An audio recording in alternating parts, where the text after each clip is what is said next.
Welcome to The Newsworthy, all the day's news in less than 10 minutes. Fast, fair, fun, and on the go. Thanks so much for tuning in. We've got everything today, from Hurricane Irma to the Boston Red Sox cheating and a new Facebook feature, and much more, all in less than 10 minutes. I'm Erica Mandy. Today is Wednesday, September 6th. You ready?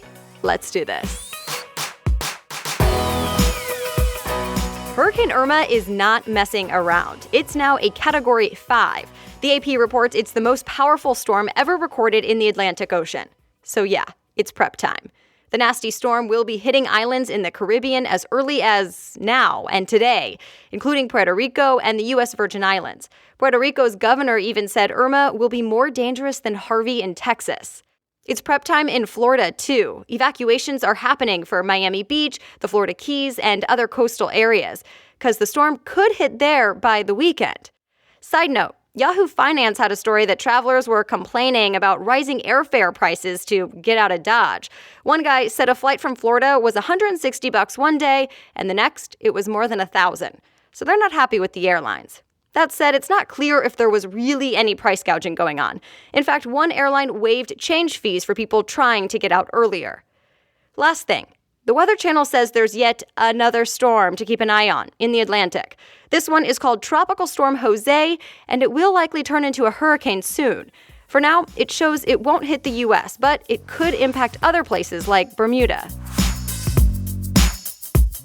Houston, Texas is still cleaning up and still has a lot of recovering to do after Hurricane Harvey. In fact, Congress may take a vote as soon as today on providing some extra funding for that.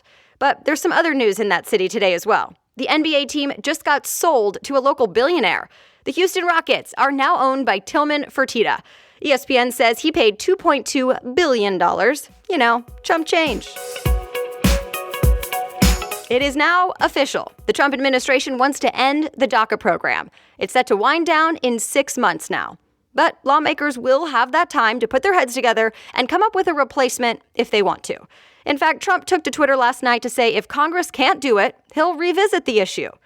Reminder, DACA provides 2-year work permits and protection to undocumented immigrants who were brought to the U.S. as children. They're known as Dreamers. If you haven't noticed yet, there's an all-out political fight over this one. Supporters of ending the program say there needs to be a path to citizenship, not blanket protection, that the program sends a message that it's okay to break the law, and they feel it takes jobs away from American citizens. But those who want DACA to stay as is, including President Obama, who put it in place, say ending it is cruel, that Dreamers are young people who had no choice when they came here and have never known another country, that they contribute to the economy and pose no threat. And get this, Wired says some tech execs, including those at Microsoft and Apple, say they'll help legally protect their employees who are Dreamers. We'll see if anything develops before the deadline. It's March of next year. The Boston Red Sox have reportedly admitted to, well, some are calling it cheating. And guess what they used to do it? Apple Watches. Yeah, the New York Times reports the Red Sox used the high-tech watch to relay hand signals used by other teams, including their rival, the New York Yankees. You're not supposed to use electronics like that in the dugout. So the Yankees reported it. But now the Red Sox are hitting back, claiming the Yankees cheated too, but with a camera from its TV network. The Yankees say, nope, didn't happen. Both will now be investigated. There's a new feature on Facebook, and it's now available to everyone. TechCrunch reports it's called Facebook Watch, and you might notice a new tab on your app or desktop, the Watch tab. It lets you subscribe to original video content on Facebook, but critics say the video content isn't up to the level of, let's say, Netflix, at least not yet. So we'll watch what happens. Also, another note about Facebook. Mashable says the company is training its computer bots to understand human faces. Yeah, they're using Skype conversations shown on YouTube to teach about the many facial expressions we all make. Okay, so would you exchange your phone data and personal info for some extra perks? Verizon hopes you say, yes, please. The Wall Street Journal reports Verizon started a new rewards program called Verizon Up. It gives you credits you can use for things like concert tickets, movie premieres, and phone upgrades. But then you do have to hand over the goods, things like what you search for, what apps you use, and your location. Apparently, the company wants to build a digital ad business to compete with Facebook and Google, who, yes, have much of that online info about us already. It's being called the biggest deal in the history of aerospace, and it tacks on another big name in the industry right up there with Boeing. You know, the people who make planes. Reuters reports United Technologies just bought Rockwell Collins for $23 billion. The newly married companies supply equipment to other big companies in the industry, yes, like Boeing.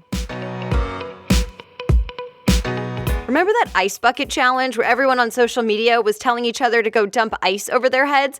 More importantly, it raised millions of dollars for the fight against ALS, also known as Lou Gehrig's disease. Well, the Daily Mail reports the guy who inspired the whole thing now has his own official day. His name is Pete Frates. He played baseball at Boston College, so the Boston mayor has officially named September 5th, that was just yesterday, Pete Frates Day. There was a rally and everything. And that's it. You are ready to go. As always, read more if you want to on thenewsworthy.com. Just click show notes and find today's episode. All the stories I talked about today will be there for you with links. I so appreciate you listening, subscribing, and leaving reviews. Please do keep that coming. Those reviews help let other people know that they too should give The Newsworthy a try. And finally, come back tomorrow. I will have more news for you, all in less than 10 minutes. Until then, have a great day.